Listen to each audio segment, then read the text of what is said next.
మా ఇంట్లో ఈరోజు కర్రీ ఆలు మటర్ కర్రీ, పచ్చి బఠానీలు, ఉర్లగడ్డలు కలిపి కర్రీ చేశానన్నమాట. నాకు అసలే నచ్చని కూరలు ఇవి రెండు కలిపి చేసినా కూడా నచ్చవన్నమాట. ఉడకబెట్టి చేసి అసలే నచ్చవు, అందుకే ఇలా అయినా చేశాను, చపాతీలోకైనా తినొచ్చని.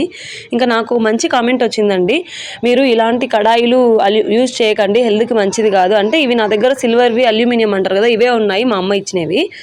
యాక్చువల్గా తను వాడమని చెప్పింటే ఏంటంటే స్టీల్ లేదా ఐరన్ కడాయిస్ వాడండి, చాలా హెల్త్కి కూడా మంచిది, నీకు ఫాలోవర్స్ కూడా పెరుగుతారు అని.